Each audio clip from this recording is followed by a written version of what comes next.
Montana Territory, 1879. The morning frost clung to the dried prairie grass like a white shroud, turning the Montana landscape into a cruel painting of winter's arrival. Blake Townsend pulled his sheepskin coat tighter around his lean frame as he urged his horse forward through the biting wind. At 25, Blake had already spent 7 hard years working cattle. His youthful face weathered just enough to hint at the experiences etched in his memory, yet his clear blue eyes still carried a spark of idealism not yet extinguished by the harsh realities of frontier life. "Come on, Rusty," he encouraged his chestnut gelding. "Just a few more miles to shelter." Blake had never planned on being caught in an early winter storm. His intention had been simple: deliver a herd of cattle to Fort Benton, collect payment, and return to the Triple T Ranch before the seasons changed. But the weather in Montana Territory rarely cooperated with human plans, and the storm had descended 3 weeks earlier than anyone expected, catching him on the return journey with inadequate supplies. As he crested a small rise, the wind howled louder, penetrating even his wool-lined coat and chilling his bones. Blake held no illusions about his situation. A man alone on the frontier during a snowstorm was a man courting death. The thought carried no sentimentality, just the hard truth he'd learned since his family had moved west when he was 16.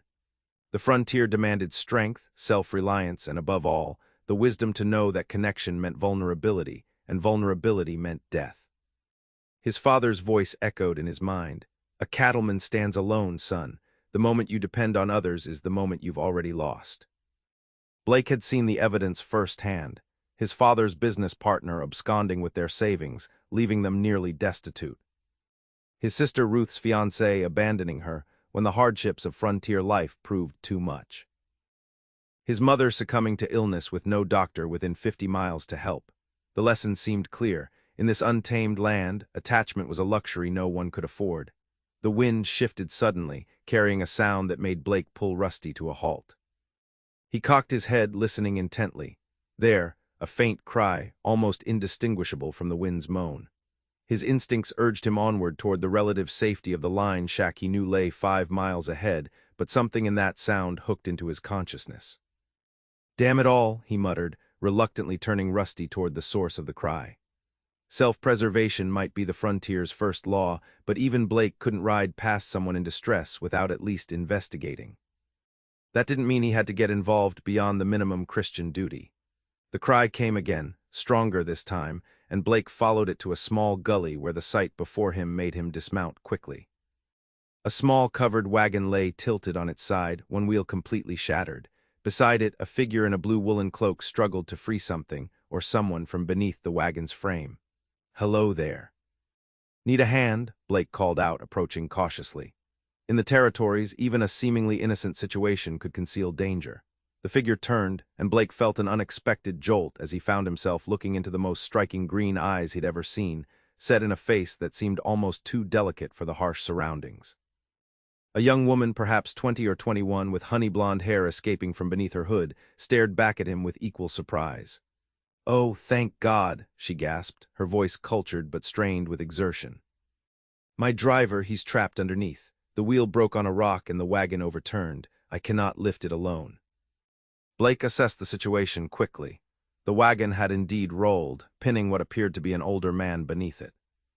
The man's face was pale, his breathing shallow. "Stand back, miss," Blake directed, moving to the wagon's edge.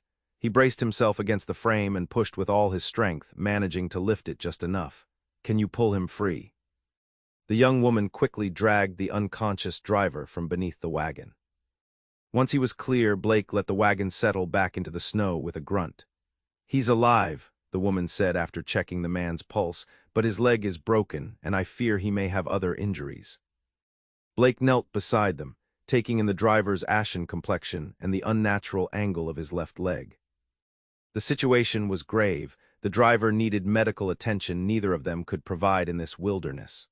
Moreover, the storm was intensifying, the temperature dropping rapidly. "What's your name, miss?" Blake asked, already calculating their chances.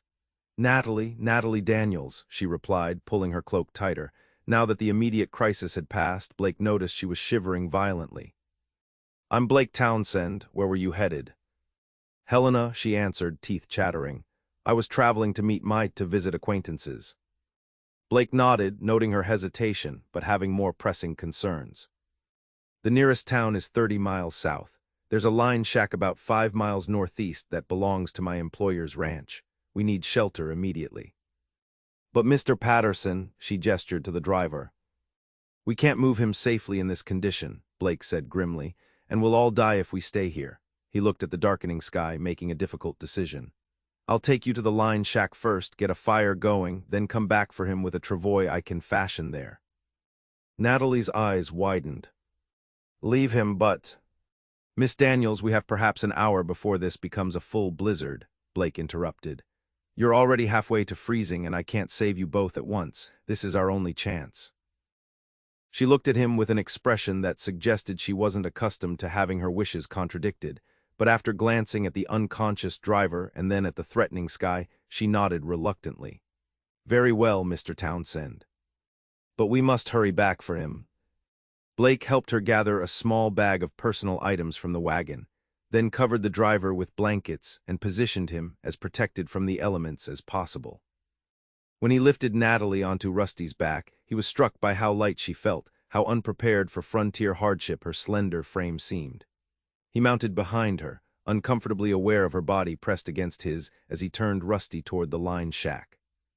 Hold tight, he instructed, spurring the horse forward, and stay awake. Falling asleep in this cold is dangerous. As they rode through the increasingly heavy snowfall, Blake found himself talking to keep her alert, telling her about the Triple T Ranch and his years working cattle. Natalie's responses grew progressively weaker, her shivering more pronounced, and by the time the crude log structure of the line shack appeared through the snow, Blake knew she was in the early stages of hypothermia. He practically carried her inside, setting her on the single cot while he quickly built a fire in the small stone fireplace. The shack was basic, one room with minimal furnishings. A cot, a table, 2 chairs, and some shelves stocked with emergency supplies. But it offered what they desperately needed, shelter from the deadly elements. Once the fire was blazing, Blake turned to find Natalie still shivering uncontrollably, her lips tinged with blue. Miss Daniels, your clothes are wet from the snow. You need to change into something dry. He rummaged through his saddlebags, producing a clean flannel shirt and wool trousers. These will be too large, but they're warm and dry. When she didn't move, just stared at him with unfocused eyes, Blake felt a stab of concern. Her condition was worse than he'd thought. Miss Daniels, Natalie, can you hear me? She nodded sluggishly. I'm so cold, she whispered. Blake recognized the danger signs immediately. Without ceremony, he began removing her wet cloak and outer garments, keeping his eyes averted as much as decency allowed. His movements were clinical, focused solely on the necessary task of preventing her death from exposure. Once he had her changed into his dry clothes, he wrapped her in all the blankets he could find and moved her closer to the fire. I need to go back for your driver, he said, pulling on his coat again. Her hand shot out from beneath the blankets, grasping his wrist with surprising strength. You'll die out there, she said, her voice clearer than it had been. The storm has worsened. Blake glanced at the window, where snow now pelted the glass in driving sheets. The winds had risen to a howl and visibility had dropped to nearly nothing. His jaw tightened as he calculated the odds. I gave my word, he said simply. Natalie's green eyes held his. And if you die trying to keep it, who will help either of us? Sometimes survival requires adaptation to circumstances. There was something in her voice, a pragmatism that seemed at odds with her refined appearance, that gave Blake pause. She wasn't wrong. Attempting to find the driver now would likely result in his own death, leaving both Natalie and the injured man with no chance at all. With great reluctance, Blake removed his coat again. First light, he promised. The moment the storm breaks enough to see. Relief softened her features. Thank you, not just for your common sense, but for stopping it all. Many would have ridden past. Blake busied himself making coffee from the supplies in the shack, uncomfortable with her gratitude. Anyone would have stopped, he muttered. No, she said softly, they wouldn't have, not in my experience. Something in her tone made Blake look at her more carefully. Despite the circumstances, there was a quiet dignity in her bearing, a resilience that suggested familiarity with hardship, though of what kind he couldn't guess. She was clearly educated, her speech refined in a way that spoke of Eastern schooling, yet there was nothing delicate about the way she faced their dire situation. "You're not from the territories," he observed, handing her a tin cup of steaming coffee. She accepted it gratefully, wrapping her still trembling fingers around the warm metal. "No. I was raised in Boston, though my family relocated to the West several years ago." "Boston to Montana is quite a change," Blake remarked, settling across from her. "What brings you out here alone, if you don't mind my asking?" A shadow passed over her face. "Family obligations," she said after a moment. "My father expects me to join him in Helena." Blake noticed her hesitation, but didn't press. Everyone in the territories had their secrets, their reasons for coming west. Some sought opportunity, others escape. It wasn't his place to pry. As the evening wore on, the storm intensified to a full blizzard. The wind screamed around the corners of the small shack, finding every crack and crevice, while snow piled against the single window until it blocked most of the light. Blake maintained the fire, rationing their wood carefully. They would be trapped here for at least a day, possibly longer. Natalie gradually recovered from her brush with hypothermia, regaining enough strength to help Blake prepare a simple meal from the shack's provisions. They ate in companionable silence, the fire casting flickering shadows across the rough-hewn walls. "Tell me about your ranch," Natalie said suddenly, breaking the silence. "You mentioned it belongs to your employer." Blake nodded, setting aside his empty plate. "Triple T owned by Thomas Taylor. I've worked for him 7 years now, started as a regular hand and worked my way up to foreman." "You must enjoy the work to have stayed so long." "It suits me," Blake replied. "The cattle don't ask questions, the land doesn't make demands, and at day's end, I answer to no one but myself and Mr. Taylor." "That sounds rather solitary," Natalie observed, watching him with those perceptive green eyes. Blake shrugged. "The frontier's no place for entanglements. People who depend on others out here tend to end up disappointed." "Or dead." "Is that what happened to your family?" she asked quietly. The question caught him off guard. Blake rarely spoke about his past, yet something about this young woman's direct gaze made evasion seem pointless. "My father died of pneumonia 3 years back," he said finally. "Mother passed 2 years before that. My sister married a shopkeeper in Miles City. We write occasionally." "I'm sorry for your losses," Natalie said, genuine sympathy in her voice. "But surely not all connections end in disappointment. What about friendship, community?" Blake stoked the fire, buying time before answering. "I've seen too many good men broken by betrayal, too many women left widowed by this unforgiving land. The frontier teaches hard lessons about depending on others." "Or perhaps," Natalie suggested gently, "you've simply drawn the wrong conclusions from those lessons." Blake looked up sharply, unused to having his philosophy challenged. "Meaning?" "Meaning perhaps the hardships of frontier life don't prove that connections are dangerous. Perhaps they prove that connections are the only thing that make such hardships bearable." The words struck Blake with unexpected force. Before he could formulate a response, a particularly violent gust of wind rattled the shack's door, drawing their attention. "Will it hold?" Natalie asked, eyeing the trembling door. "It stood through worse," Blake assured her, though privately he wondered. "This storm was uncommonly fierce for early season. We should try to rest. Tomorrow will bring its own challenges." With only one cot in the shack, Blake insisted Natalie take it while he made a pallet of blankets near the fireplace. Despite her protests that he was being overly gallant, he remained firm. As they settled in for the night, Blake found himself strangely aware of her presence across the small room, the soft sound of her breathing, the occasional rustle as she adjusted position. It had been years since he'd shared such close quarters with anyone, let alone a woman. Sleep eluded Blake as his thoughts circled back to her words about connections.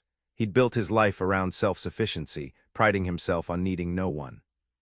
Yet in the honest darkness, he could admit that the loneliness sometimes pressed down like a physical weight. The ranch hands provided camaraderie of a sort, but he deliberately maintained distance, keeping interactions professional rather than personal. "Mr. Townsend," Natalie's voice came softly through the darkness. "Are you awake?" "Yes," he replied, staring at the shadowed ceiling. "Is something wrong?" "I'm worried about Mr. Patterson," she admitted. "He's been with my family for years. The thought of him out there alone." Blake sighed heavily. "I know, but we couldn't have helped him by dying alongside him. First light, I promise." "Thank you." After a pause, she added, "May I ask you something personal?" Blake tensed. "You can ask. Have you truly never found anything worth the risk of connection out here? No person, no place that made you think perhaps isolation isn't the answer after all?" The question hung in the darkness, uncomfortably perceptive. Blake considered deflecting with a joke or changing the subject, but something about the night's isolation and the woman's genuine interest prompted honesty. "Once," he admitted, "there was a rancher's daughter near Miles City, Sarah. We courted for a season. I thought perhaps—" He trailed off, the memory still carrying a sting. "She chose a banker from back east, someone who could offer her a life beyond constant struggle and uncertainty." "I'm sorry," Natalie said softly. "Don't be." She made the sensible choice. "That's the reality of frontier life. Practical concerns outweigh sentiment every time." "Not always," Natalie countered. "My mother chose love over practicality when she married my father. Her family opposed the match. He was ambitious but had no fortune or connections. Yet she never regretted her choice, even through difficult times." "And are they happy now?" Blake asked. A long silence followed. "My mother died 4 years ago," Natalie finally answered, her voice tight with controlled emotion. "But yes, they were happy. Different as they were, they balanced each other. She softened his harder edges, and he gave her strength when she needed it." Blake heard the grief in her voice and felt a surprising urge to comfort her. "It sounds like they were fortunate to find each other." "They were," Natalie agreed, "and their example taught me not to settle for less in my own life, despite what society might expect." Something in her tone suggested a specific meaning behind those words, but before Blake could inquire further, exhaustion overtook him, pulling him into a fitful sleep filled with dreams of green eyes and unspoken possibilities. Morning arrived with merciful calm. The storm had blown itself out overnight, leaving behind a transformed landscape of pristine white drifts and crystal-clear skies. Blake woke at first light, finding Natalie already up and tending the fire with surprising competence. "The storm has passed," she said by way of greeting, handing him a cup of coffee. Blake accepted it gratefully, taking a moment to assess their situation through the now-cleared window. The snow lay deep, at least 2 feet in places, but the sky showed no signs of further storms. "I'll need to dig us out first," he said, already mentally planning their rescue attempt. "Then fashion a proper travois for your driver." "Mr. Patterson," Natalie supplied. "James Patterson." "For Mr. Patterson," Blake amended. "It won't be easy moving him in the snow, but we'll manage." They worked together efficiently that morning, Blake shoveling a path from the door while Natalie prepared provisions and gathered materials for the travois. Her capability continued to surprise him. She knew how to melt snow for drinking water, how to bank the fire to maintain heat with minimal wood, and even offered suggestions for the travois design that showed practical knowledge beyond what he'd expect from a Boston-raised woman. "You're remarkably resourceful, Miss Daniels," Blake commented as they prepared to depart. A small smile curved her lips. "My father believes in practical education, regardless of gender. He insisted I learn skills that might serve me in any circumstance." "A forward-thinking man," Blake observed. "Progressive in some ways, frustratingly traditional in others," she replied cryptically. They set out on horseback, Blake leading Rusty through the deep snow with Natalie seated behind him, her arms wrapped around his waist for security. The physical contact was unavoidable but nonetheless distracting. Blake forced his attention to the landscape, searching for landmarks to guide them back to the overturned wagon. The journey took twice as long as it had the previous day, Rusty struggling through snow that sometimes reached his chest in drifted areas. When they finally located the wagon, Blake's heart sank. The vehicle was nearly buried, only the uppermost edge of its canvas cover visible above the white expanse. "Mr. Patterson," Natalie called, sliding from the horse before Blake could help her down.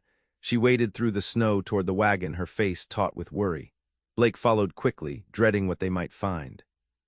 Given the temperatures overnight, the driver's chances of survival seemed slim at best. Together they cleared snow from around the wagon, revealing the spot where they had left Patterson covered with blankets. He was gone. "I don't understand," Natalie said, staring at the empty space. The blankets remained, partially covered with snow, but the injured man was nowhere in sight. Blake scanned the area, spotting what appeared to be a trail of disturbed snow leading away from the wagon. "Someone's been here," he said, following the trail with his eyes. It led toward a stand of pine trees about 100 yards distant. "Could he have moved himself?" Natalie asked doubtfully. "Not with that broken leg," Blake replied, reaching for his rifle from its scabbard on Rusty's saddle. "Stay here." "I most certainly will not," Natalie countered, already moving to follow the trail. "He's my responsibility." Blake bit back a retort about stubborn women, knowing argument would waste precious time. Instead, he took the lead, rifle ready as they followed the tracks toward the trees. As they approached, Blake detected smoke rising above the pines, a campfire. "Hello, the camp," he called out, stopping at a safe distance. In the territories, approaching an unknown camp without announcing oneself was a good way to get shot.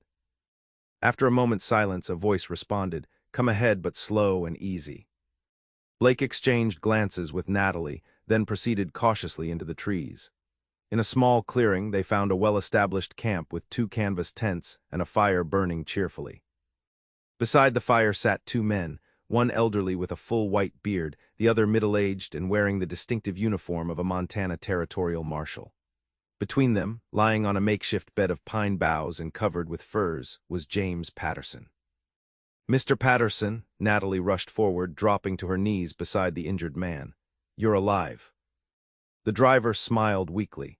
"Thanks to these gentlemen, Miss Natalie, they found me just after midnight, nearly frozen through." The marshal stood eyeing Blake and his rifle.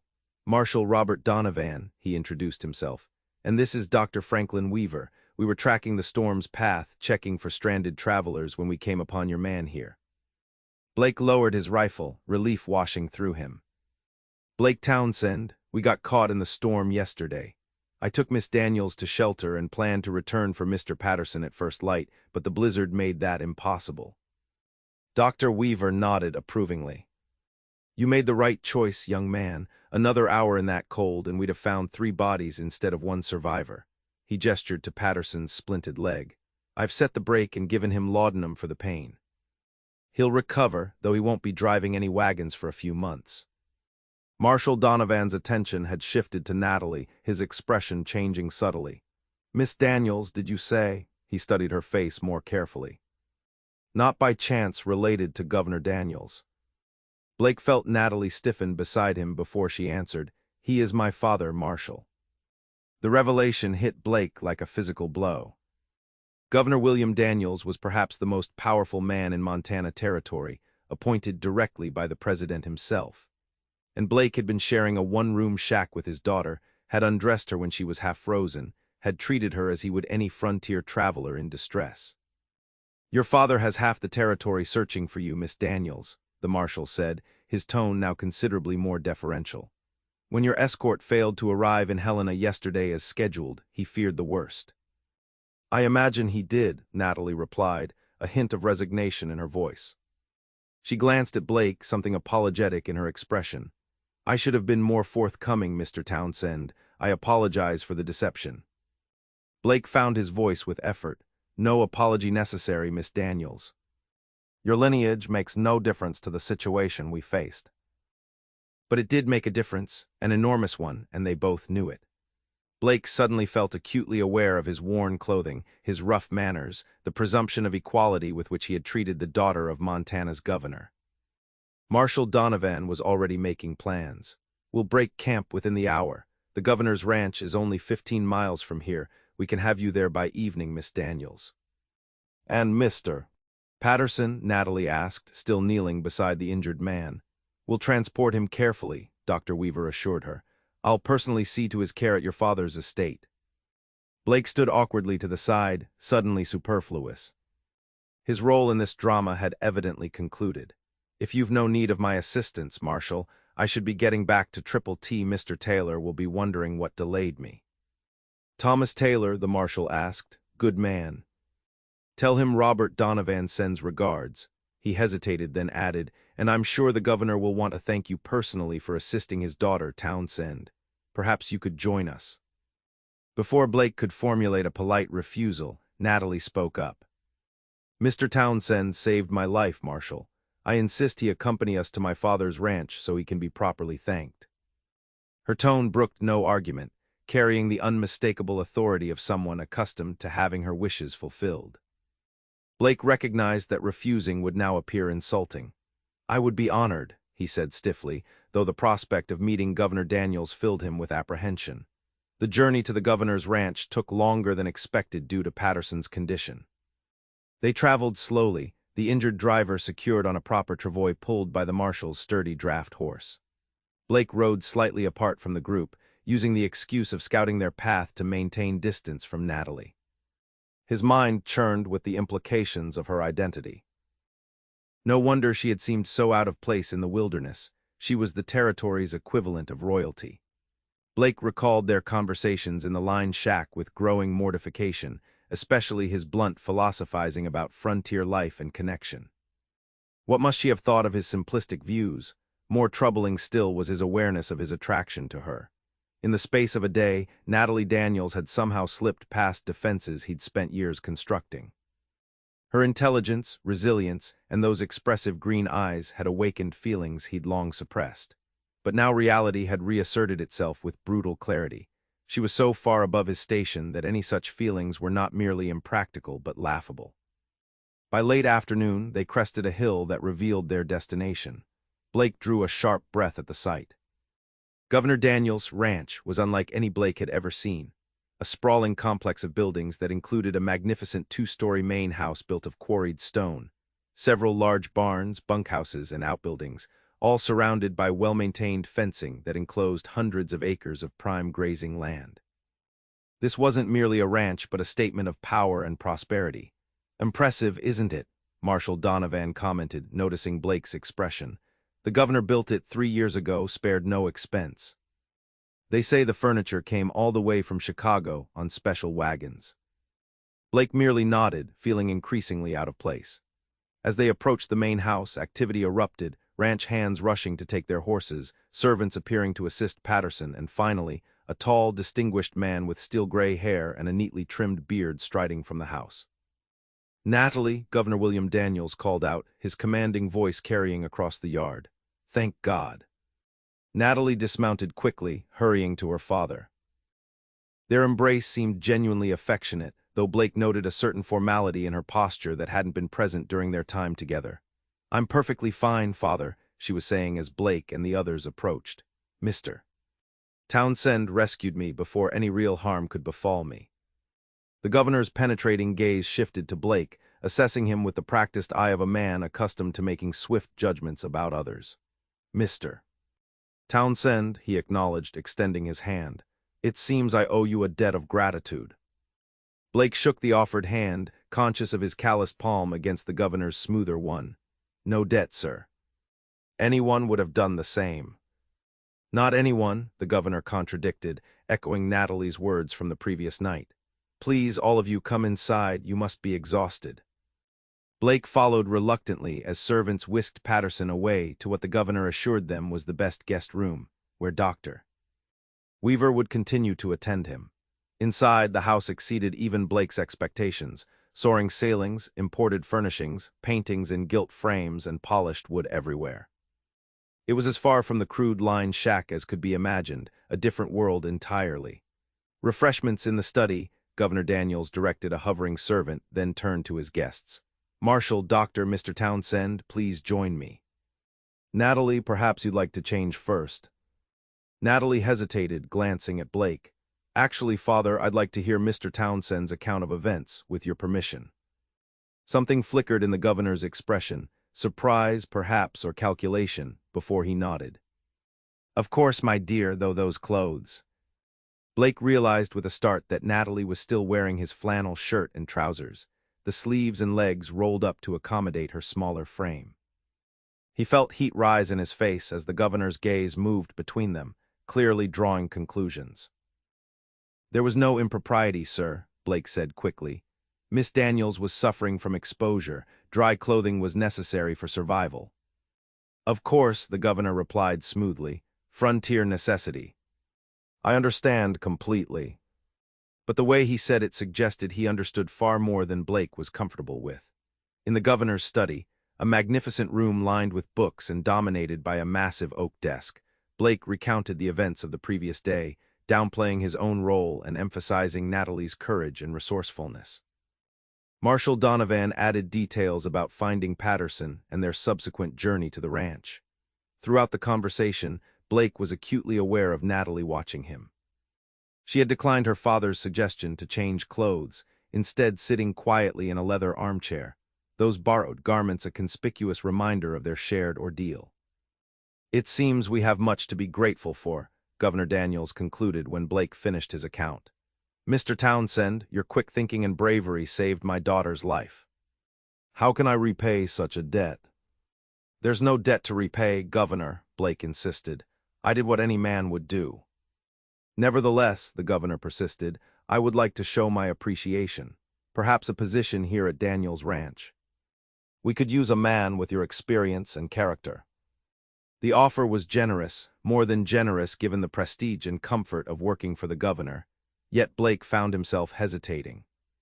The thought of seeing Natalie daily, of being constantly reminded of the gulf between their positions, seemed a kind of exquisite torture he wasn't prepared to endure. "I'm honored, sir, but I have obligations to Mr. Taylor and Triple T Ranch." "Ah, loyalty, admirable," the governor nodded approvingly. "Then perhaps compensation of a more immediate nature. $200 seems appropriate." Blake stiffened. "I didn't help your daughter for money, Governor Daniels." "Father," Natalie interjected, speaking for the first time since entering the study, "perhaps Mr. Townsend would prefer to consider your offer. There's no need to decide immediately." The governor studied his daughter's face, then Blake's, before a knowing smile touched his lips. "Of course, forgiveness, Mr. Townsend. I sometimes forget that not all negotiations require immediate resolution. You'll stay the night at minimum. This weather makes travel inadvisable, and I insist on providing you proper hospitality." Blake recognized the command beneath the invitation and nodded his acceptance. "Thank you, sir." "Excellent. Roberts will show you to a guest room where you can refresh yourself before dinner." The governor rang a small bell, summoning the butler. "We dine at 7. Blake followed the butler from the study, sensing Natalie's gaze on his back but not daring to look back at her. The guest room to which he was shown was larger than the entire line shack, with a 4-poster bed, a porcelain wash basin, and a wardrobe containing fresh clothing that the butler informed him had been provided for his use. "The governor keeps attire for unexpected guests," the man explained, his tone neutral but his eyes communicating clear assessment of Blake's trail-worn appearance. Left alone, Blake sat heavily on the bed, his mind whirling. In the space of 24 hours, his orderly existence had been completely upended. He had gone from solitary cowhand to guest in the governor's mansion, from self-sufficient loner to reluctant hero, from content bachelor to... What exactly? He couldn't name the emotions Natalie Daniels had awakened in him. Attraction, certainly, but something deeper as well, a resonance, a sense of recognition that defied his carefully constructed philosophy of isolation. Their conversations in the line shack had touched something long dormant in his soul, challenging beliefs he had thought immutable.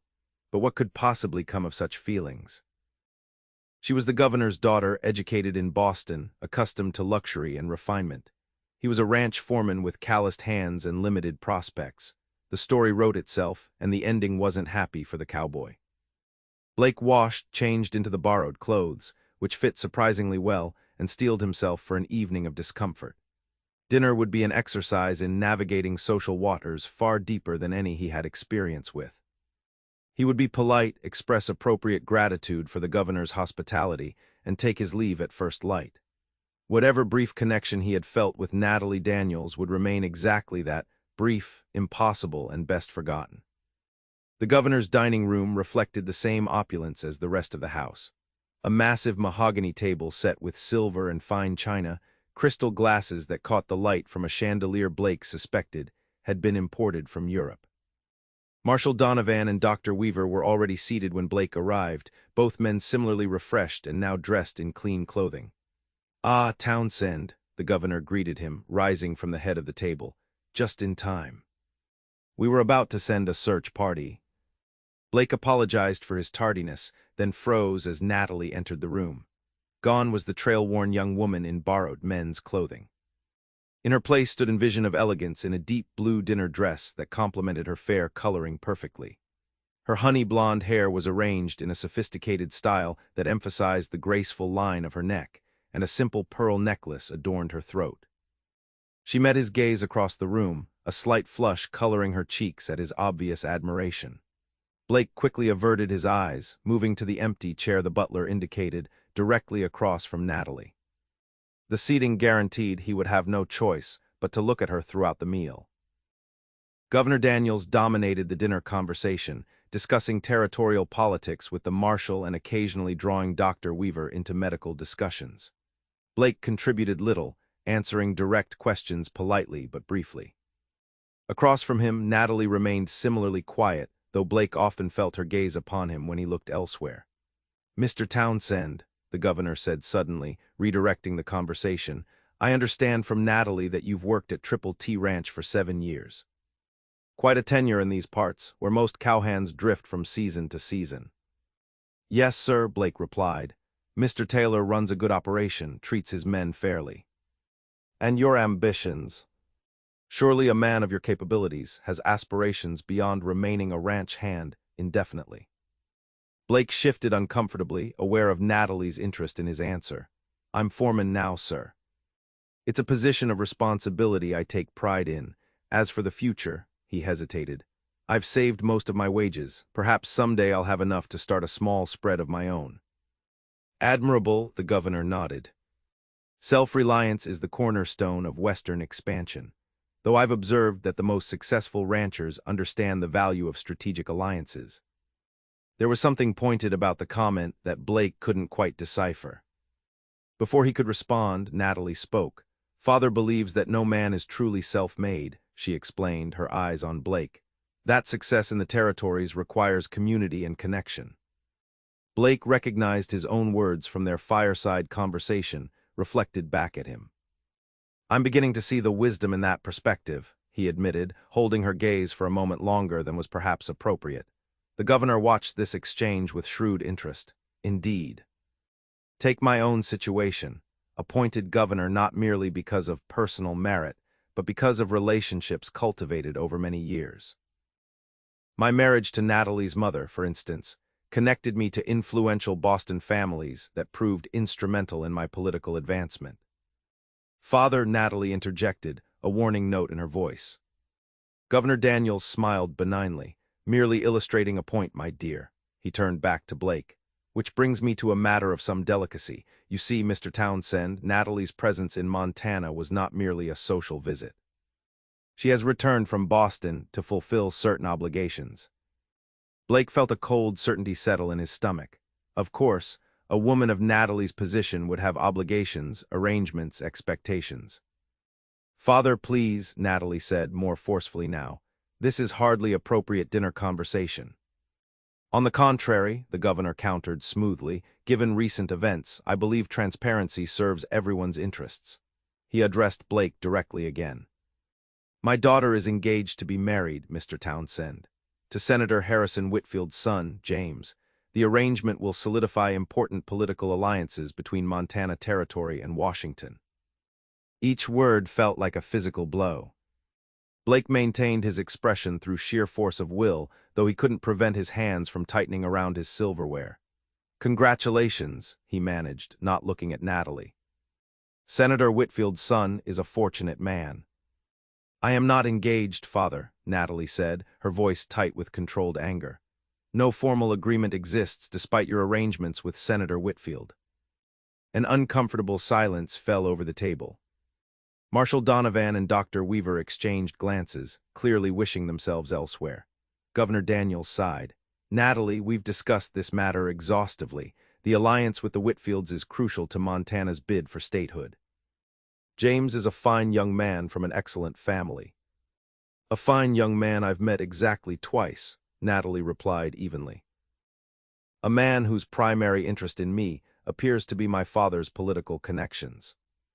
Blake sat rigidly, feeling like an intruder in a private family drama, yet unable to excuse himself without drawing more attention.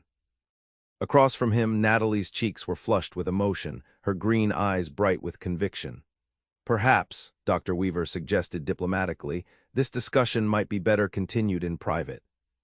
The governor seemed about to object, then nodded curtly.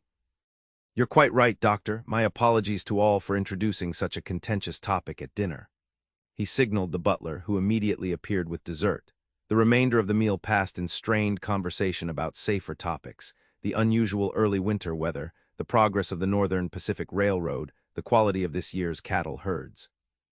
Blake contributed when necessary, but found himself increasingly anxious to escape the suffocating formality of the dining room. When the governor finally rose, signaling the end of dinner, Blake felt a rush of relief. Gentlemen, shall we retire to the study for brandy? Natalie, I'm sure you'll want to check on Mr. Patterson before retiring. It was a dismissal, however politely phrased. Natalie stood, her expression carefully controlled. Yes, I should see how he's faring, if you'll excuse me. She nodded to the men collectively, her eyes lingering briefly on Blake before she departed. In the governor's study, Blake accepted a glass of brandy more out of politeness than desire. The rich amber liquid burned pleasantly going down, but did little to ease his inner turmoil. He listened with half an ear as the conversation turned to territorial politics, the governor and marshal discussing recent legislative developments while Dr. Weaver occasionally offered medical perspectives on public health concerns. Your thoughts, Mr. Townsend? The governor's question pulled Blake from his distraction. I apologize, Governor. My mind was elsewhere. Understandably so after your ordeal, Governor Daniels said generously. I was asking your opinion on the proposed cattle tax. As a working rancher, your perspective would be valuable. Blake gathered his thoughts, grateful for a topic he could speak on with some authority. It would hit the smaller operations hardest, sir. The big spreads can absorb such costs, but for outfits running a few hundred head, it could mean the difference between profit and loss. The governor nodded thoughtfully, a fair assessment. The legislature sometimes forgets that not all ranchers command resources like those of the Daniels or Taylor spreads. The conversation continued, Blake gradually relaxing as they discussed matters within his realm of experience. Governor Daniels proved himself surprisingly knowledgeable about the practicalities of cattle ranching, asking insightful questions that revealed genuine interest rather than political calculation. After an hour of such discussion, Marshal Donovan excused himself, citing an early departure the following morning. Dr. Weaver followed shortly after, explaining he needed to check on Patterson once more before retiring. Left alone with the governor, Blake finished his brandy and prepared to take his own leave. Before he could speak, however, Governor Daniels refilled both their glasses and settled more comfortably in his leather chair. Now that we have some privacy, Mr. Townsend, I'd like to speak frankly. Blake tensed, anticipating criticism or questioning about his time alone with Natalie. Of course, sir. The governor studied him over the rim of his glass. You strike me as a man of integrity, straightforward, honest, qualities I value. Thank you, sir. So I'll be equally straightforward with you. Governor Daniels set down his glass, his expression turning serious. My daughter has led a privileged but sheltered life. Her mother insisted she receive the finest education Boston could provide, which meant years in Eastern schools among people very different from those she would encounter in Montana. Blake nodded, uncertain where this was leading. Since her return following her mother's death, Natalie has struggled to reconcile her Eastern refinement with the realities of territorial life. She finds our society here provincial, our political machinations distasteful.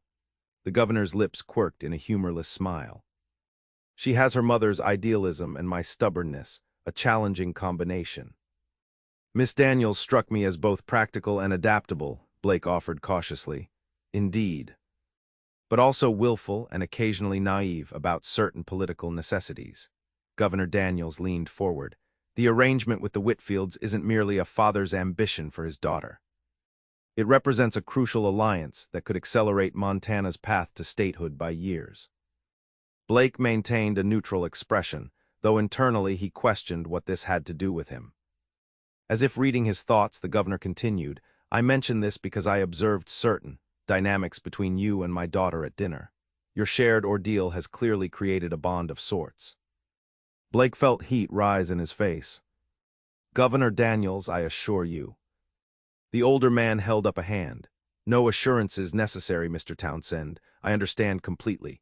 Natalie is a beautiful young woman, and trying circumstances often create emotional connections that seem more significant than they are. His tone remained friendly, but his eyes hardened slightly.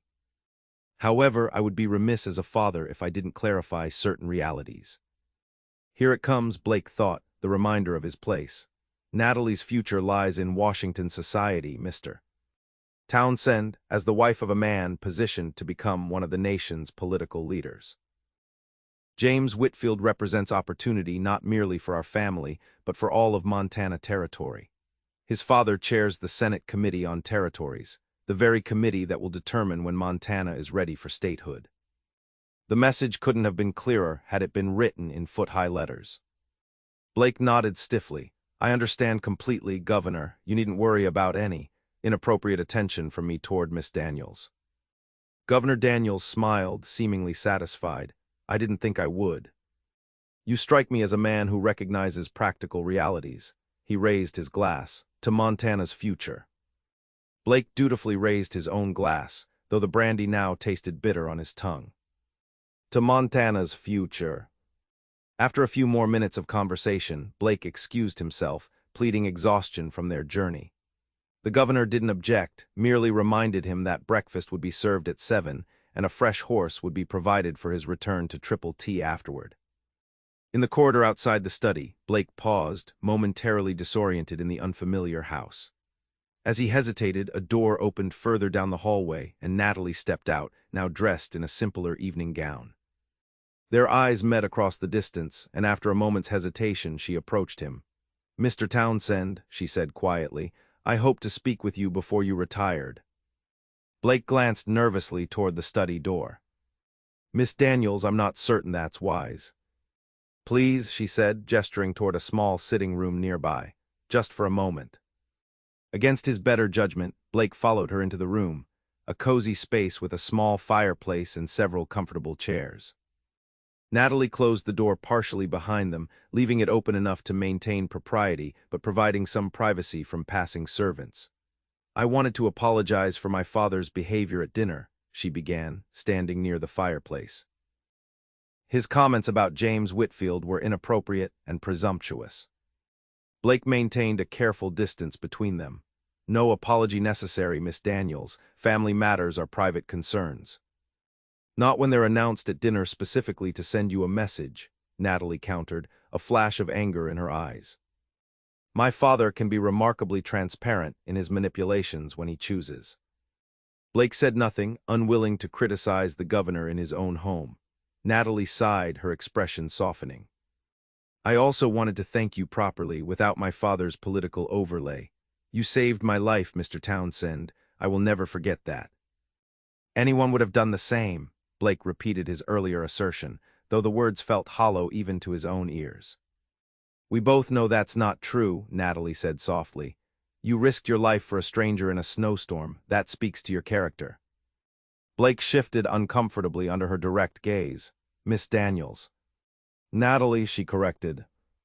After sharing a line shack during a blizzard, I think we've earned the right to use first names, at least in private. Despite his resolve to maintain distance, Blake couldn't help but smile slightly. Natalie, then, the name felt right on his lips, dangerous as that recognition was. And I shall call you Blake, she declared, moving a step closer. Tell me honestly, Blake, what did my father say to you just now in the study? The directness of the question startled him. He expressed his appreciation for my assistance and offered me a fresh horse for tomorrow's journey. Natalie's eyes narrowed and said nothing about me, about James Whitfield. About what he perceives as my duty to family and territory. Blake hesitated, caught between honesty and discretion. He mentioned certain arrangements beneficial to Montana's future. Of course he did, Natalie said bitterly. My father sees my marriage as a political transaction, nothing more. The fact that I might want a voice in my own future seems irrelevant to him. He cares for your welfare, Blake offered cautiously. He wants security for you. He wants security for his political ambitions, Natalie corrected. James Whitfield is a weak-willed sycophant who follows his father's every directive. Marrying him would mean surrendering any independence I might hope for. Blake found himself in dangerous territory, discussing matters far outside his rightful concern. These are decisions only you can make, Natalie. My opinion hardly matters. But it does matter to me, she said with surprising intensity. In that line, Shaq, you spoke of independence, of making your own way. You understand what it means to chart your own course rather than following others' expectations. My situation is hardly comparable to yours, Blake pointed out. I'm a ranch foreman with simple concerns.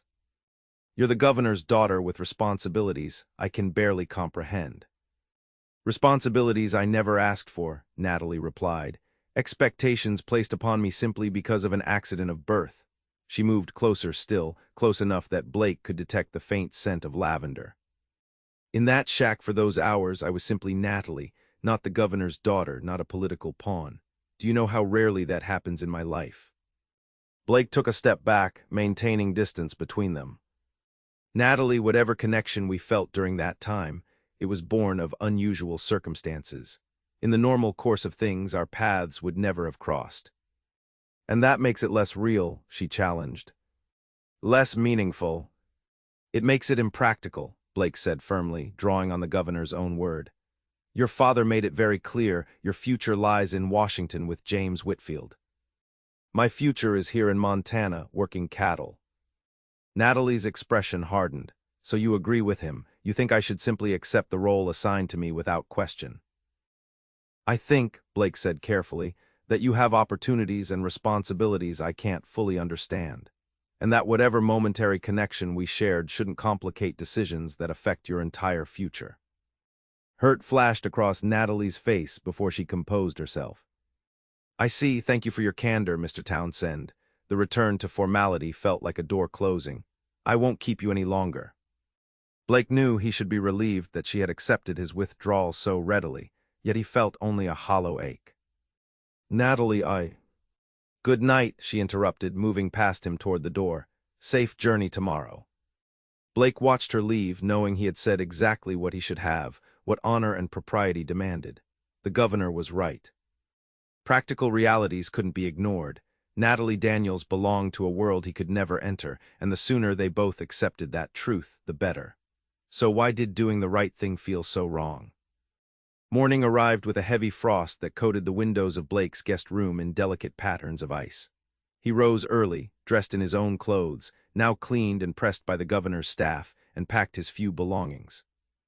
The previous night's conversation with Natalie had left him restless, eager to depart this place where he felt so acutely out of place. Breakfast was a subdued affair.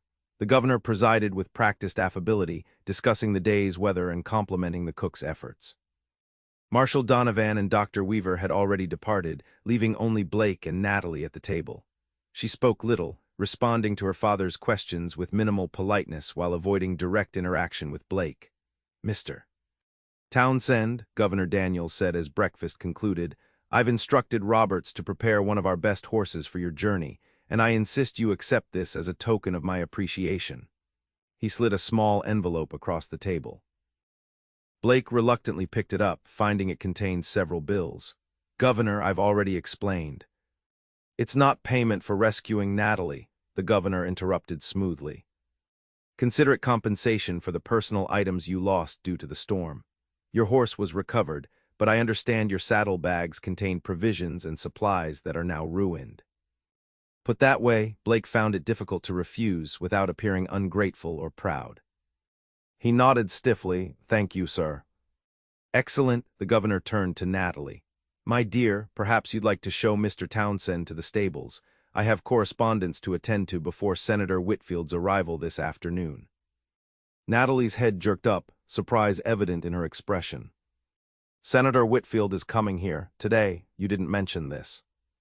It slipped my mind with all the excitement, Governor Daniels replied, though Blake suspected nothing ever slipped the calculating man's mind. He and James are making an inspection tour of territorial holdings. I've invited them to stay for a few days. The message couldn't have been clearer. Blake's departure was being hastened to make way for Natalie's intended match. From Natalie's stricken expression, she understood this perfectly. Of course, father, she said after a moment, her voice carefully controlled. I'll show Mr. Townsend to the stables." Outside, the morning air was crisp and cold, their breath forming small clouds as they walked in silence across the yard toward the impressive stable complex. Blake searched for something to say that might ease the tension between them, but found himself uncharacteristically tongue-tied.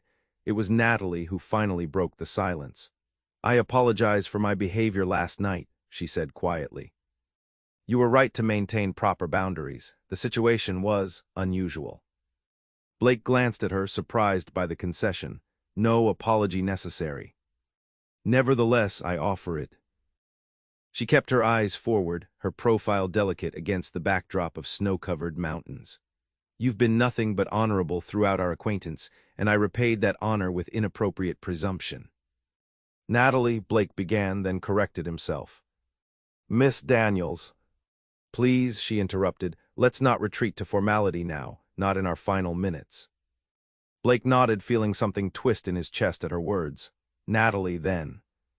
"I want you to know that he stopped, uncertain how to continue without overstepping. She looked at him directly for the first time that morning, those green eyes searching his face.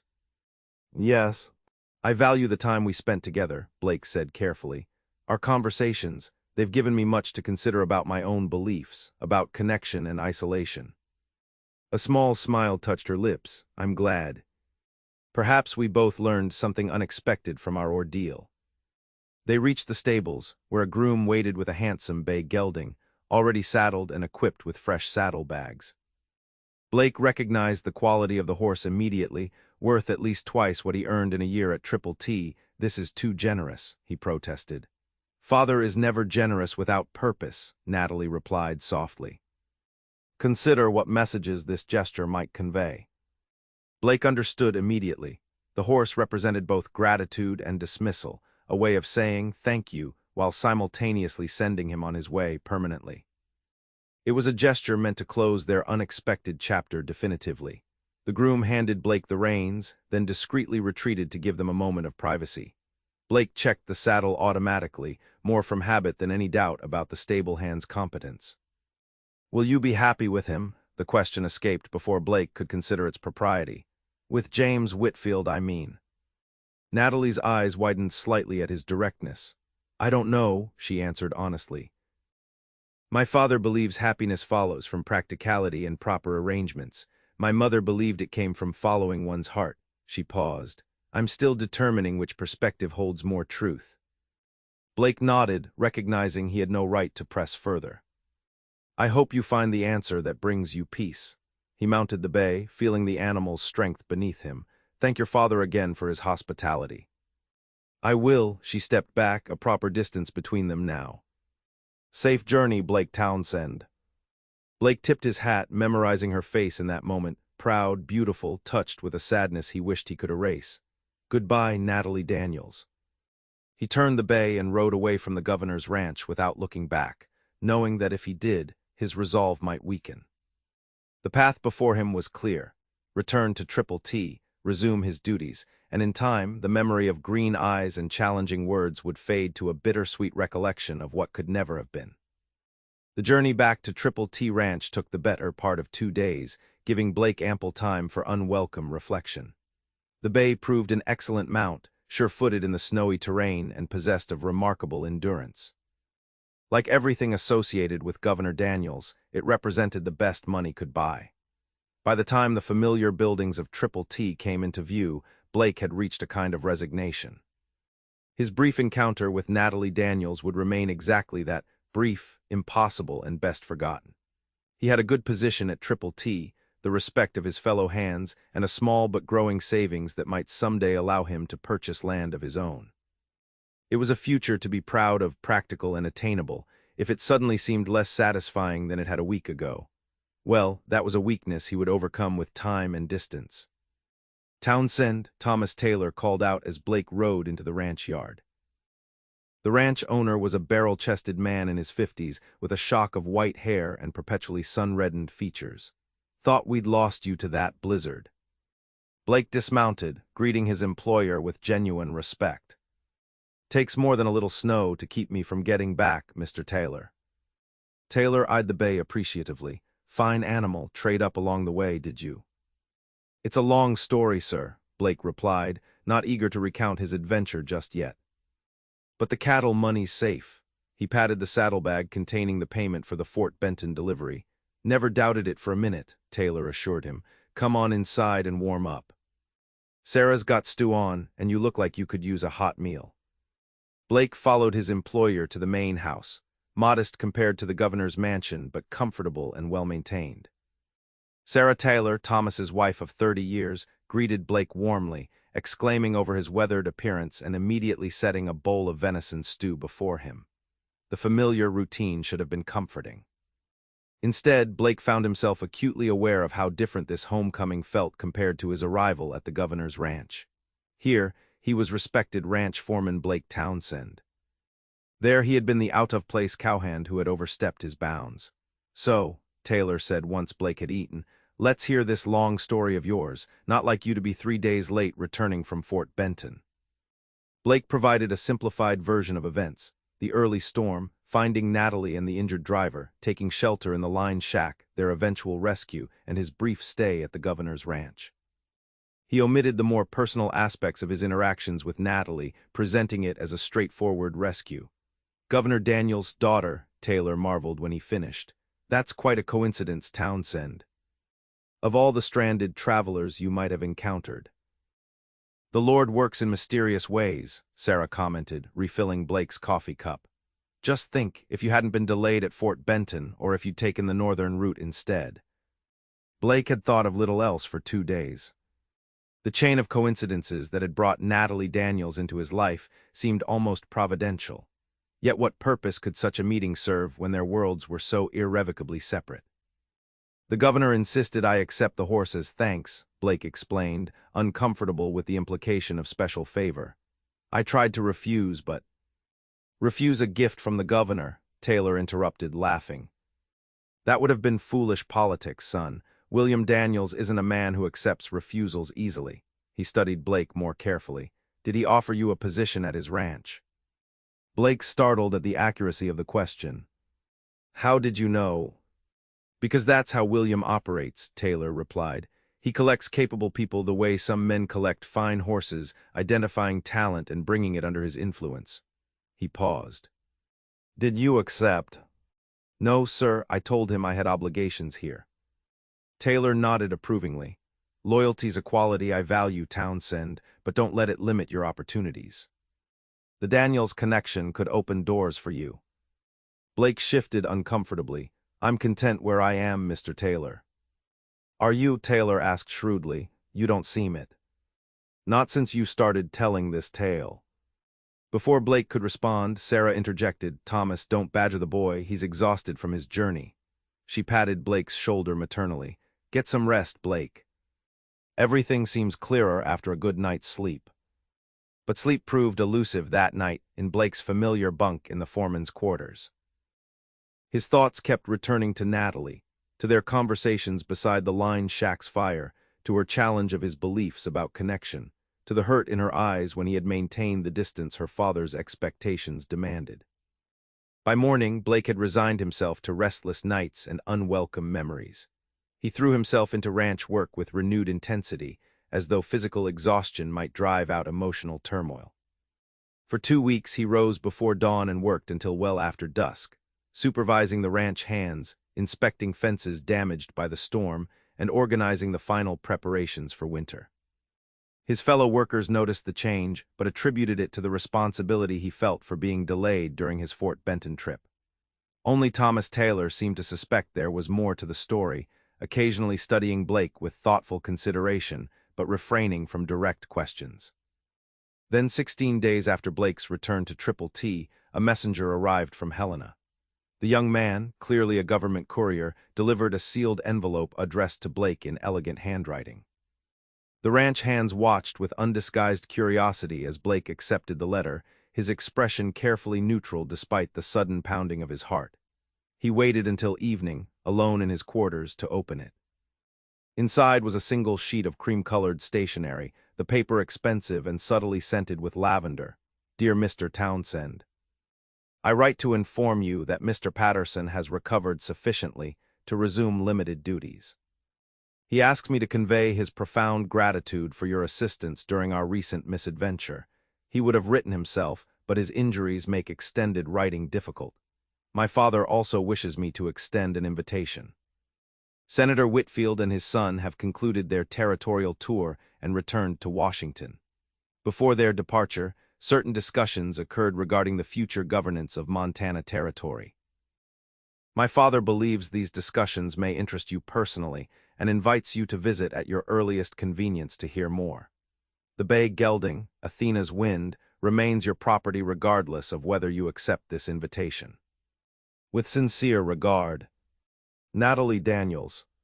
Blake read the letter 3 times, attempting to decipher its true meaning.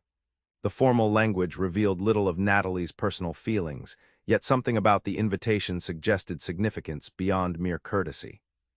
Senator Whitfield's departure seemed particularly emphasized, though perhaps he was reading too much into simple information. After a restless night considering his options, Blake sought out Thomas Taylor the following morning. He found the rancher in the barn inspecting a mare about to foal. "Mr. Taylor, I need to request a few days' leave," Blake said without preamble. "Personal business in Helena." Taylor straightened, regarding Blake with knowing eyes. "Governor Daniels."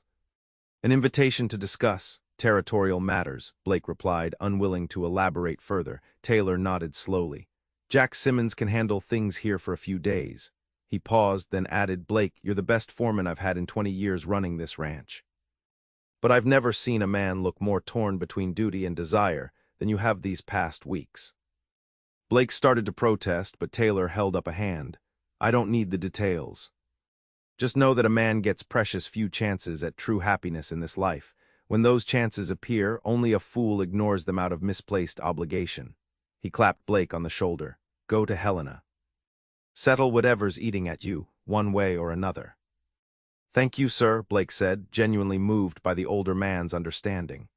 "Just one thing," Taylor added as Blake turned to leave. "If Governor Daniels tries to steal you away permanently, remind him he'll need to make it worth my while to release you from service." Blake smiled for what felt like the first time in weeks. "I'll be sure to mention it." The journey to Helena took a day and a half, Athena's Wind proving his worth with every mile. Blake traveled light, bringing only essential supplies and the letter that had summoned him. He had no clear expectation of what awaited him in Helena, only the certainty that leaving this invitation unanswered would haunt him forever. Helena had transformed dramatically since Blake's last visit 2 years earlier. The territorial capital was booming, its streets bustling with activity, new buildings rising on nearly every corner. The wealth from nearby gold strikes was evident in the ornate facades and the well-dressed citizens hurrying about their business. Blake felt distinctly out of place as he rode down Last Chance Gulch, his trail-worn appearance at odds with the urban sophistication surrounding him. The governor maintained a residence in Helena separate from his ranch, a stately mansion near the territorial capitol building. Blake approached it with growing apprehension, suddenly aware of his presumption in taking the invitation at face value. What if it had been merely a courtesy? What if Natalie hadn't written it at all, but merely signed at her father's direction? A liveried servant answered his knock, eyeing Blake's dust-covered appearance with barely concealed disapproval. "I'm here to see Governor Daniels," Blake said, straightening his posture. "Blake Townsend, I was invited." The servant's expression suggested doubt, but he nodded stiffly. "Wait here, please." Blake stood awkwardly in the entrance hall, noting the same expensive furnishings and artwork that had adorned the governor's ranch house. After several minutes that felt like an eternity, the servant returned. "This way, Mr. Townsend. The governor will see you in his study." Blake followed, steeling himself for whatever political machinations awaited him. The servant opened a door, announced Mr. Blake Townsend, and stepped aside. Blake entered expecting to find Governor Daniels behind his massive desk. Instead, Natalie rose from a chair by the fireplace, her expression a mixture of surprise and something Blake dared not interpret as pleasure. "Mr. Townsend," she greeted him, her formal tone at odds with the warmth in her eyes. "You received my letter." "I did," Blake confirmed, suddenly conscious of his travel-stained appearance compared to her immaculate blue day dress. "Is your father available?" "My father is in Washington," Natalie replied, a slight smile playing at her lips. He was called to testify before Congress regarding Montana's readiness for statehood. Blake frowned in confusion. But your letter said he wished to discuss territorial matters with me. Did it? Natalie's smile widened innocently. How careless of me to phrase it so ambiguously. Understanding dawned slowly. You invited me here under false pretenses. Not false, Natalie corrected, gesturing for him to take a seat across from her. Simply, incomplete, please sit down. You must be tired from your journey. Blake remained standing, studying her with newfound wariness. Miss Daniels, Natalie, what is this about? Natalie's composed facade faltered slightly. I needed to see you again to explain certain developments, but I feared you wouldn't come if I stated my true purpose. So you implied your father wished to see me, Blake concluded, knowing that duty and respect would compel me to respond. Yes, Natalie admitted without apology. I've learned much from watching my father's political maneuverings, including the art of creating situations where the desired outcome appears to be someone else's idea. Blake wasn't certain whether to be impressed or disturbed by this revelation. And what outcome do you desire, Natalie? She met his gaze directly, all pretense of casual conversation abandoned.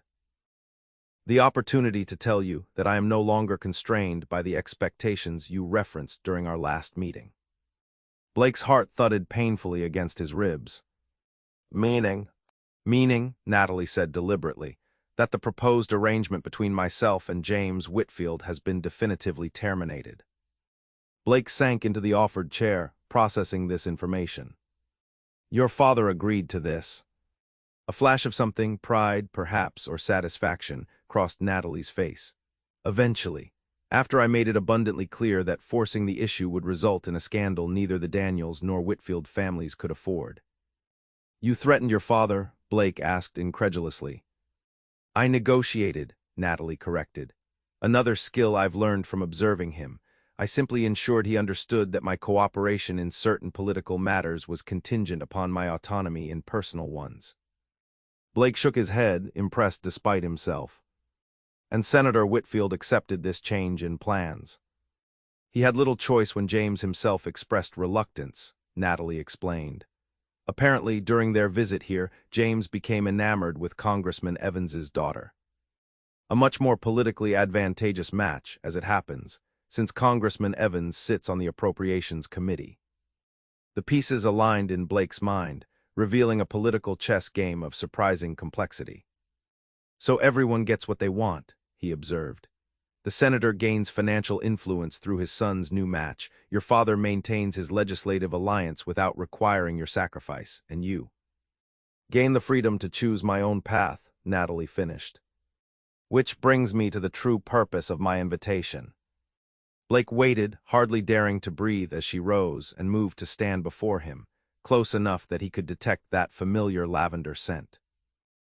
During our time in the line shack, Natalie said softly, you spoke of believing the frontier is no place for attachment, that connection leads inevitably to disappointment or tragedy. Yet when the storm threatened, you didn't ride past, you stopped for a stranger in distress. As I've said repeatedly, anyone would have. No, Natalie interrupted firmly. Not anyone, only someone whose actions belie his stated beliefs. Only someone who, despite claiming independence as his highest value, instinctively reaches out to others in need. Blake shifted uncomfortably under her penetrating gaze. What are you suggesting? I'm suggesting that perhaps your philosophy of isolation isn't as firmly rooted as you imagine, that perhaps, like me, you've drawn the wrong conclusions from past experiences. Natalie knelt before his chair, bringing their faces level.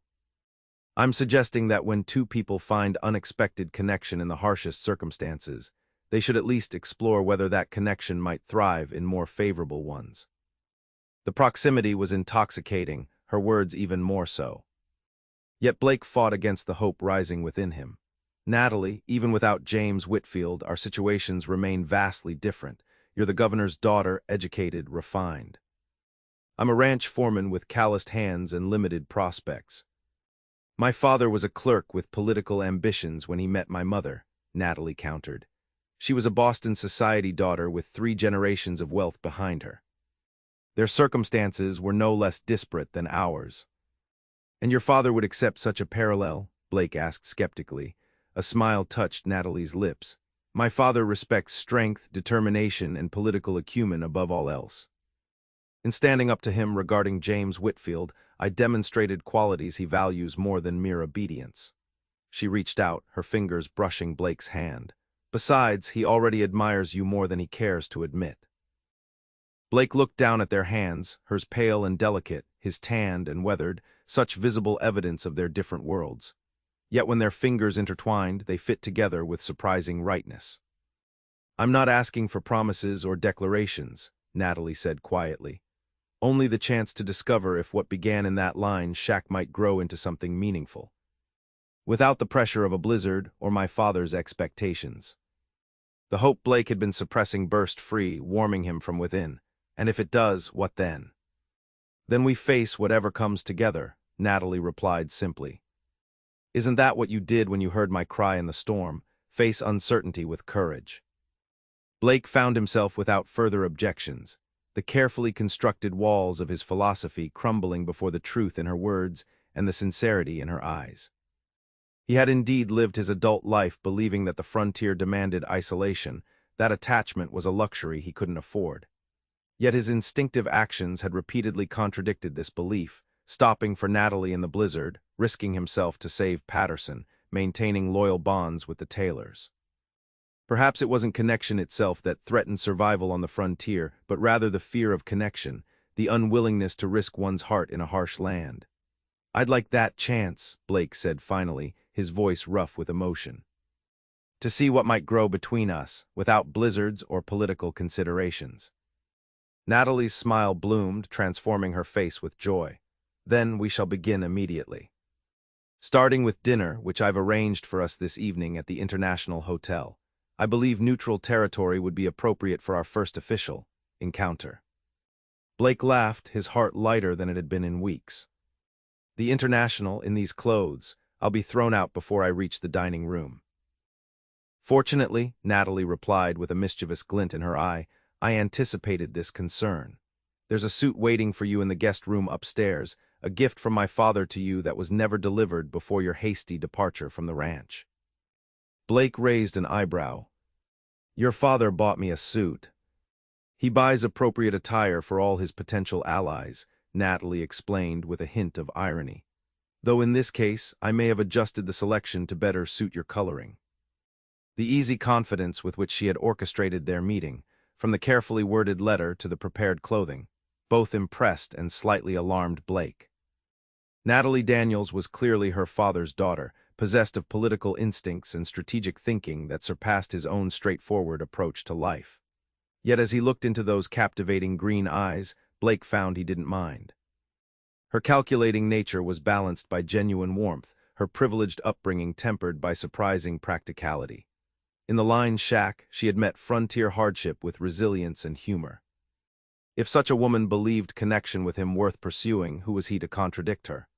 "I accept your dinner invitation," Blake said, rising and still holding her hand. "Though I should warn you, my dancing skills are limited to frontier reels at harvest celebrations." Natalie laughed, the sound like music in the formal study. "Fortunately, I excel at dancing. Perhaps we can strike a bargain. You teach me more about surviving blizzards, and I'll improve your waltz." "A fair exchange," Blake agreed, marveling at the unexpected turn his life had taken. "Though I hope blizzard survival remains a theoretical lesson." The weeks that followed transformed Blake's understanding of both himself and the possibilities life might hold.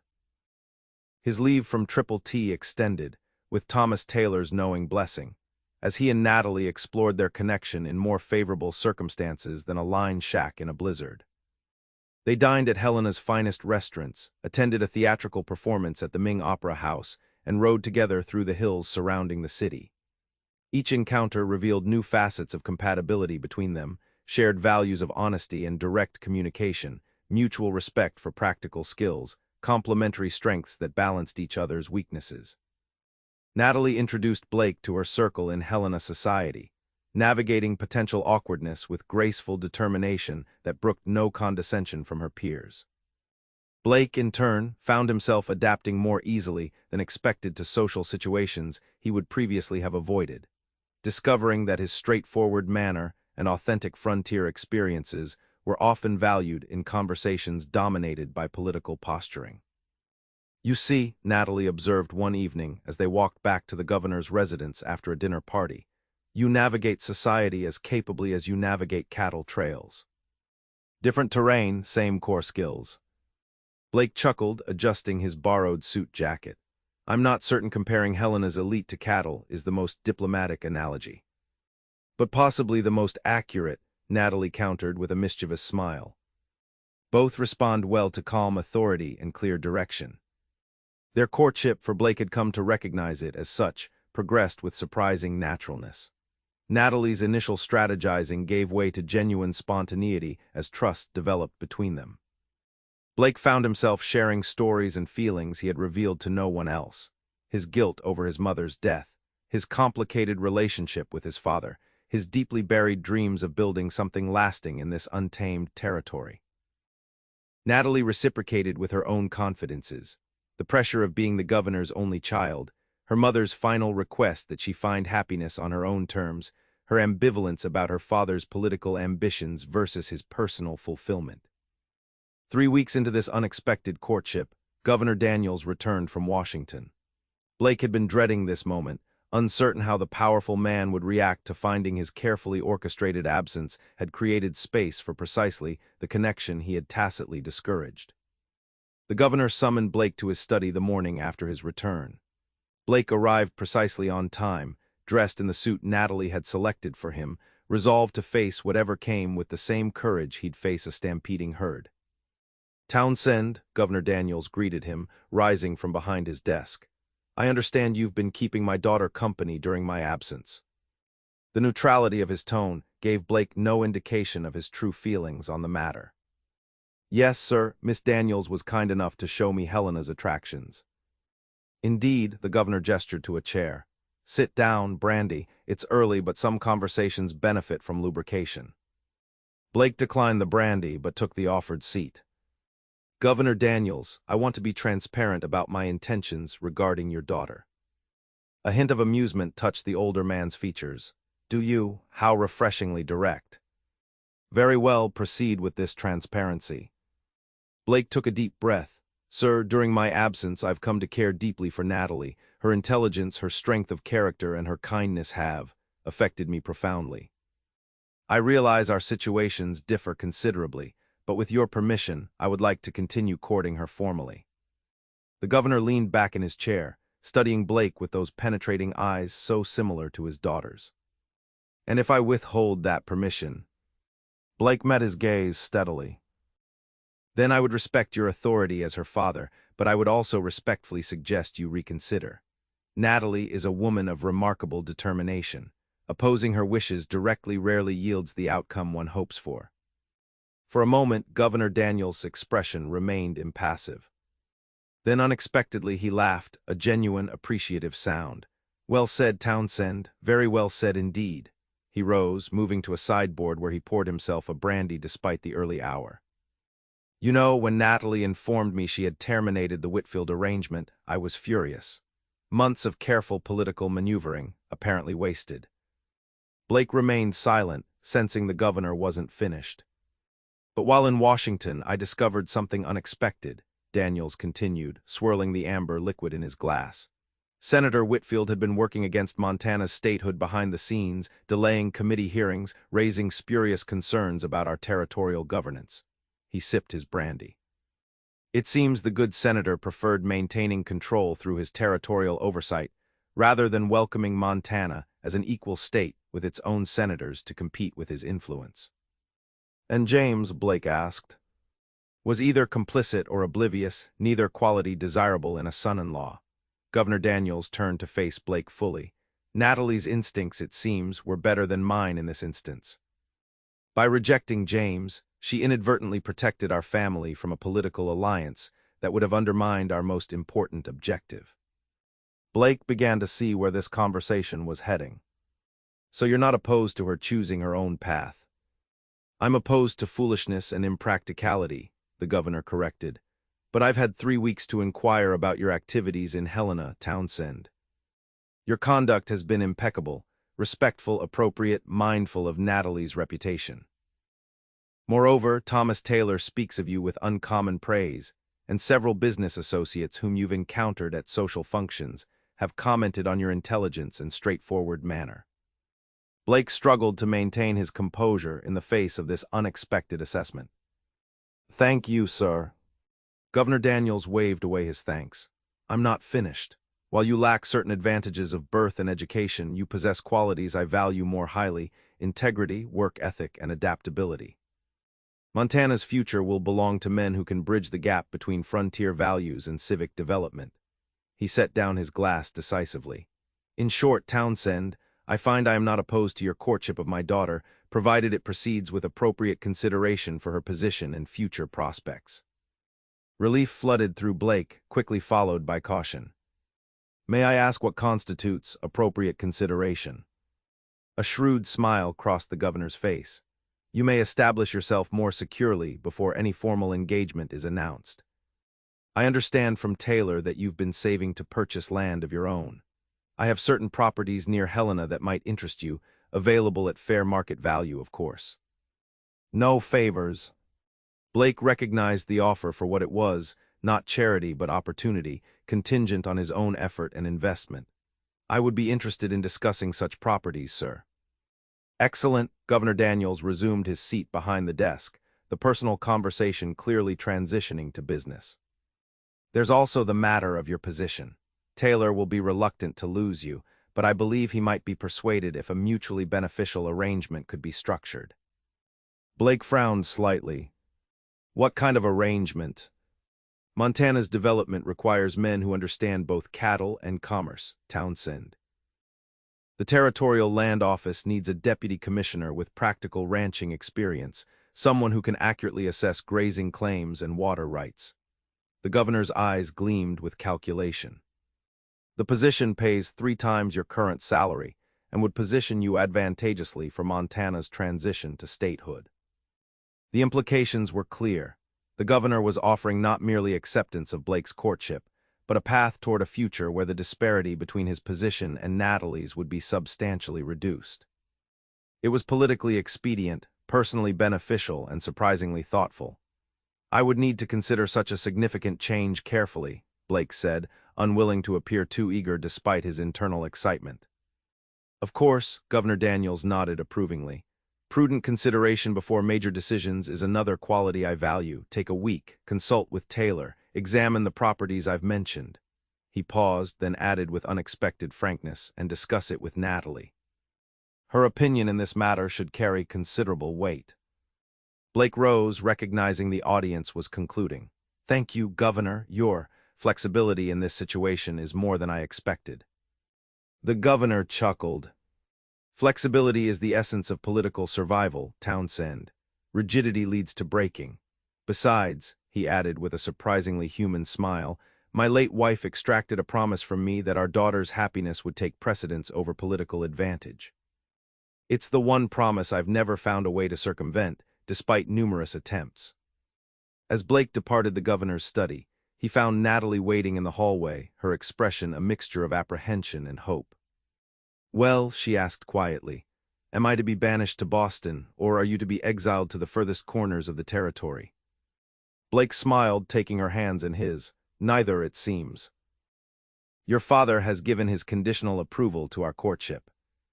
Relief washed over her features. Conditional on what? On my establishing myself more securely before any formal engagement, Blake explained, still somewhat bemused by the turn of events. He's offered to sell me land near Helena at fair market value and proposed a position in the Territorial Land Office. Natalie's eyes widened. The deputy commissioner position. He's been holding that open for months, claiming no candidate was suitable. Her expression shifted to understanding. Ah, I see his strategy now. Political advantage through personal connection, typical father. Does it bother you, Blake asked, suddenly concerned, that he's mixing personal and political considerations? Natalie considered the question seriously. It would bother me if the position weren't genuinely suited to your abilities, or if he were attempting to control your advancement rather than facilitate it. She studied Blake's face. But I know my father. He never offers opportunities to those he doesn't believe can fulfill them capably. The fact that he's offered this particular position suggests he sees in you what I do, not merely a suitable match for his daughter, but a man whose capabilities have been underutilized. The confidence in her assessment warmed Blake deeply. I told him I needed time to consider his offer, that I would discuss it with you. A smile bloomed across Natalie's face, and he agreed to that, my father, who believes he alone should determine the course of everyone in his orbit. He said your opinion should carry considerable weight, Blake confirmed. Remarkable, Natalie murmured. Perhaps he's finally accepting that I've inherited more than just his stubborn chin. She squeezed Blake's hands. What do you think of his proposal, truly? Blake considered the question carefully. The land offer is straightforward enough. If the properties are as described and priced fairly, it would accelerate my plans considerably. The position, he hesitated, it's far beyond what I ever imagined for myself. More responsibility, more visibility. More opportunity to shape Montana's development, Natalie added, to ensure that small ranchers aren't overwhelmed by corporate interests, that water rights are distributed justly. Blake hadn't considered that perspective, but it resonated with values he held deeply. You think I could make a difference in such a role? I know you could, Natalie said with quiet certainty. Your understanding of the practical realities of ranching, combined with your innate sense of fairness, these are precisely the qualities needed in that office. Her green eyes held his. But the question is whether such a role would fulfill you, or whether it would take you too far from the life you've envisioned for yourself. The thoughtfulness of her concern touched Blake profoundly. Most would see only the advantages of the governor's offer, the increased status, the financial benefits, the political connections. Natalie alone recognized that such changes might come at a cost to his sense of self and purpose. I've always pictured myself with a small spread, working the land directly, Blake admitted. But perhaps that vision was limited by what seemed possible rather than what might be truly fulfilling.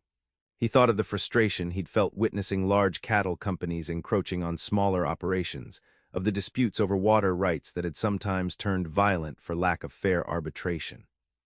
Making a difference on a larger scale, ensuring justice for working ranchers, that has appeal I hadn't considered. Natalie's expression softened. Then perhaps my father's manipulation has inadvertently revealed a path that serves both his interests and your own deeper values.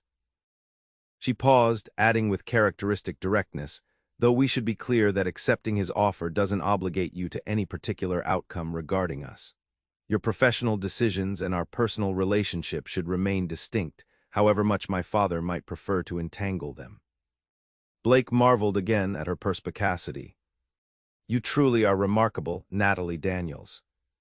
As are you, Blake Townsend, she replied with a smile that transformed her already beautiful face into something radiant. Now, shall we go riding? I find difficult decisions often clarify themselves in the open air, away from my father's calculating presence. The following days brought clarity indeed as Blake examined the properties Governor Daniels had mentioned, consulted with Thomas Taylor about his future, and visited the Territorial Land Office to better understand the Deputy Commissioner position. The land, 300 acres with good water access and sheltered grazing, exceeded his expectations.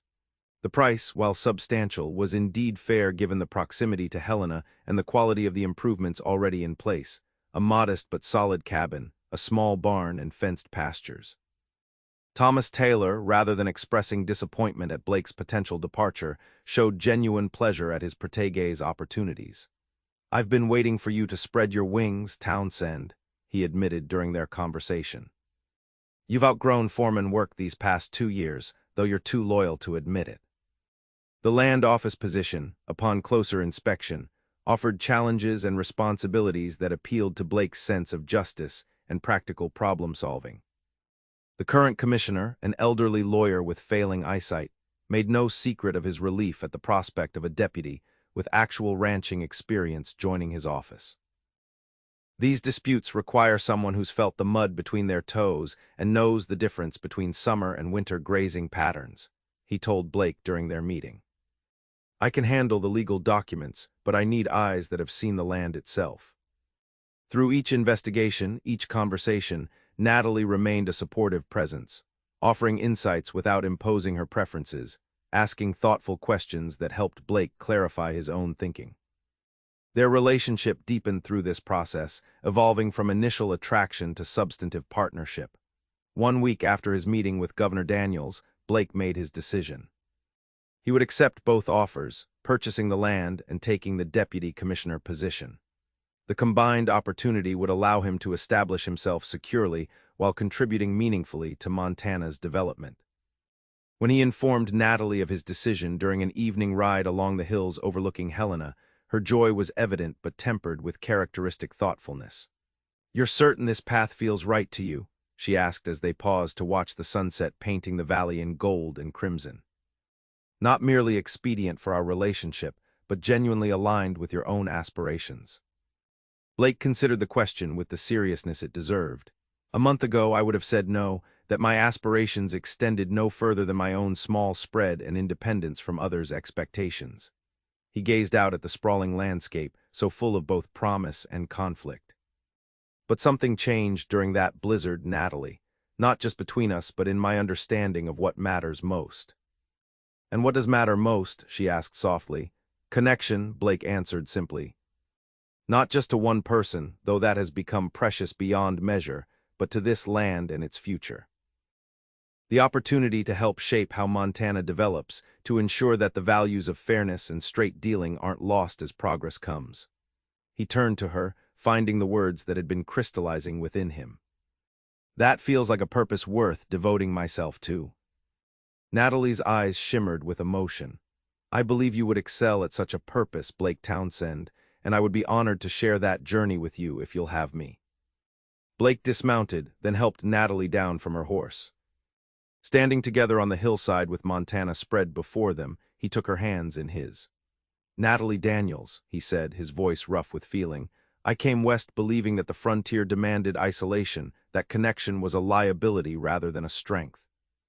You showed me the fallacy in that thinking, not just through words, but through your own courage and resilience."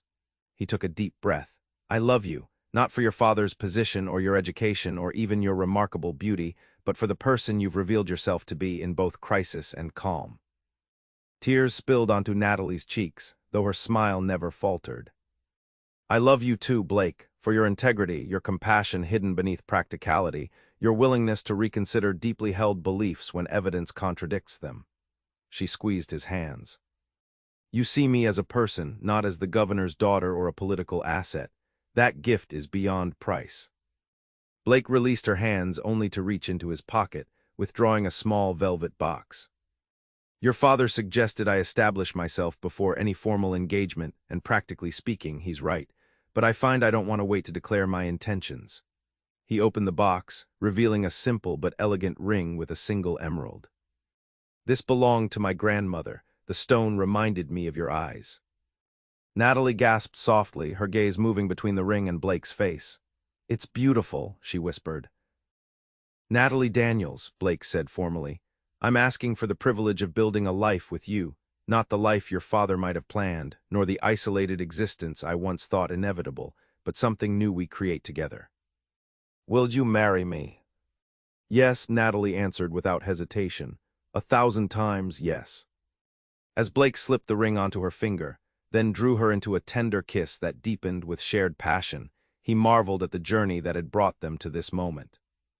From a chance encounter in a blizzard to a future filled with purpose and love, all because he had stopped for a stranger in distress, never imagining she would be the governor's daughter, nor that she would transform his understanding of what the frontier truly demanded.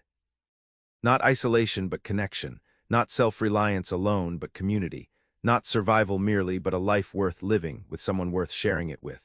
The Montana winter would come again with its bitter cold and howling winds. But Blake Townsend would never again face it alone, nor would he fear the vulnerability that came with opening his heart. For in Natalie Daniels he had found not weakness but strength, not liability but asset, a partner equal to whatever challenges the frontier might bring. And as they rode back toward Helena, the first stars appearing in the darkening sky, Blake felt a certainty he had never known before. The path ahead would hold difficulties, adjustments, perhaps even conflicts with the governor's continuing political machinations. But with Natalie beside him, those challenges would be faced together, with the same courage and determination that had seen them through that first desperate night in a line shack during a blizzard. "What are you thinking?" Natalie asked as they approached the lights of the city. Blake smiled, looking at her beloved face in the gathering dusk. "That sometimes the things we fear most are exactly what we need most deeply. And that stopping for a stranger in a snowstorm was the wisest decision I ever made." Natalie's answering laugh warmed him more thoroughly than any fire ever could. "Then we must be grateful for blizzards and broken wagon wheels, for lined shacks and lavender soap, for all the circumstances that brought us together against all odds." "Against all odds," Blake agreed, reaching across to take her hand as they rode side by side toward their future. "But very much according to our hearts." 6 months later, Blake Townsend and Natalie Daniels were married in Helena's newly completed cathedral, with Governor Daniels proudly escorting his daughter down the aisle. The congregation represented a remarkable cross-section of Montana society, territorial officials and politicians seated alongside ranch hands from Triple T, Boston socialites mingling with frontier shopkeepers, a testament to the bridges the couple had already begun to build. Blake had established himself successfully in the land office, his practical knowledge and straightforward fairness earning respect from both corporate interests and small ranchers. The cabin on his property had been expanded into a comfortable home under Natalie's thoughtful direction, blending frontier practicality with selected comforts that made the space uniquely theirs. Governor Daniels, after initial attempts to overly influence their plans, had gradually accepted that his daughter and her chosen husband would chart their own course while respecting his political objectives where they aligned with their own values. His wedding gift, additional acreage adjoining their property and breeding stock for a small but quality herd, acknowledged both their independence and his continuing investment in their future. As Blake and Natalie exchanged vows before friends, family, and much of Montana's elite, the cathedral windows cast multicolored light across their joined hands. Outside, the Montana spring had transformed the landscape from winter's white severity to vibrant green promise, a fitting metaphor for the journey that had brought them to this moment. "I promise to face whatever comes together," Blake said as part of his vows, echoing Natalie's words from that pivotal conversation in the governor's study. "With the same courage we found in that line shack during the storm." Natalie's answering smile held all the warmth and resilience that had first captured his heart. "And I promise to remind you, whenever necessary, that connection isn't weakness but strength, in ranching, in politics, and most especially in love." As they sealed their vows with a kiss, applause filling the cathedral, Blake Townsend knew with absolute certainty that the beliefs he had once held so firmly, that the frontier demanded isolation. That attachment was liability, had been not merely challenged, but transformed through love for this remarkable woman. The Montana frontier remained harsh, its demands unforgiving, its opportunities fraught with both promise and peril. But facing it together, Blake and Natalie Townsend would build something neither could have created alone, a life that bridged divisions, created community, and proved that even in the wildest West, the human heart's greatest strength lay in connection rather than isolation.